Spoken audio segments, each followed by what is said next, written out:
പ്രതിപക്ഷ നേതാവായി പിണറായി വിജയനെ പ്രഖ്യാപിച്ച CPM നേതൃത്വം. 10 വർഷം മുഖ്യമന്ത്രിയായിരുന്ന നിയമസഭയിലേക്ക് നിയമസഭാ തെരഞ്ഞെടുപ്പിലെ വൻ തിരിച്ചടിക്ക് പിന്നാലെയാണ് പിണറായി വിജയൻ പ്രതിപക്ഷ നേതൃസ്ഥാനം ഏറ്റെടുത്ത് തിരികെ എത്തുന്നത്. നിയമസഭയിൽ വീണ്ടും VD സതീശനും പിണറായി വിജയനും നേർക്കുനേർ എത്തും. CPM സംസ്ഥാന സമിതി യോഗത്തിൻ്റേതാണ് തീരുമാനം.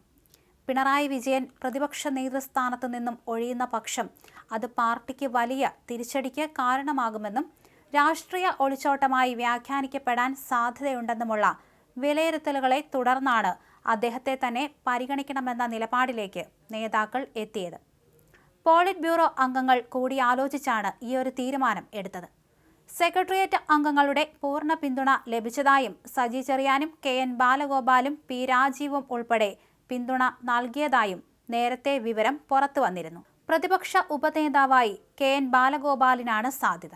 എന്നാൽ പ്രതിപക്ഷ ഉപനേതാവ് പദവി എന്ന ആവശ്യത്തിൽ നിന്നും വിട്ടുവീഴ്ചയില്ലെന്നാണ് CPI സംസ്ഥാന സെക്രട്ടറി ബിനോയ് വിശ്വം നേരത്തെ പ്രതികരിച്ചത്. സാങ്കേതികമായ തടസ്സങ്ങൾ പ്രശ്നമല്ലെന്നും ബിനോയ് വിശ്വം പറഞ്ഞിരുന്നു. സംസ്ഥാന നിയമസഭാ തെരഞ്ഞെടുപ്പിൽ കനത്ത തോൽവിയാണ് LDF നേരിട്ടത്. UDF 102 സീറ്റിൽ വിജയിച്ച് 3-2 ഭൂരിപക്ഷത്തോടെ അധികാരത്തിലെത്തി.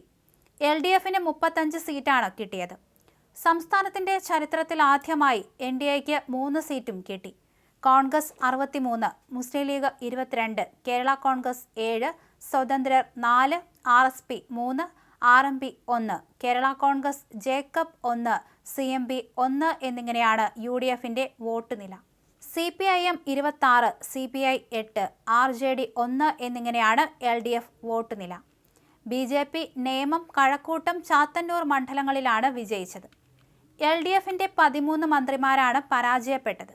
P Rajeev, MB Rajesh, V Sivankutty, VN Vasavan, R Bindu, Veena George, OR Kelu, KB Ganesh Kumar, J Chinchurani, AK Saseendran, V Abdurahman, Roshy Augustine, Ramachandran Kadannappally എന്നീ മന്ത്രിമാരാണ് പരാജയപ്പെട്ടത്.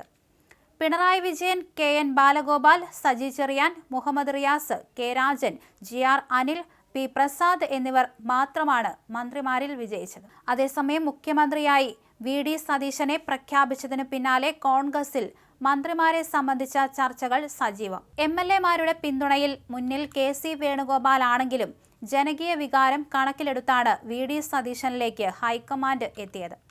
മുഖ്യമന്ത്രി കസേര കൈമോശം വന്ന KC വേണുഗോപാൽ മന്ത്രിസഭാ രൂപീകരണത്തിൽ പിടിമുറുക്കുമോ എന്നാണ് അറിയേണ്ടത്.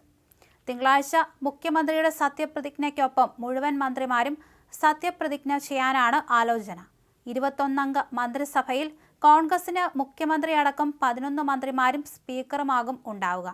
മുഖ്യമന്ത്രി സ്ഥാനം ലഭിക്കാത്തതിൽ ഇഴഞ്ഞു നിൽക്കുന്ന രമേശ് ചെന്നിത്തലയുടെ നിലപാട് മന്ത്രിസഭാ രൂപീകരണത്തിൽ നിർണായകമാകും. ആഭ്യന്തര വകുപ്പ് രമേശിന് നൽകി അനുനയിപ്പിക്കാനുള്ള ശ്രമങ്ങളും നടക്കുന്നുണ്ട്. ചെന്നിത്തല VDക്ക് കീഴിൽ മന്ത്രിയാകുമോ എന്ന കാര്യത്തിൽ വ്യക്തത വന്നിട്ടില്ല. അദ്ദേഹം മാറി നിന്ന് തന്റെ അടുപ്പക്കാരെ പിന്തുണയ്ക്കുമെന്നാണ് പുറത്തുവരുന്ന വാർത്തകൾ.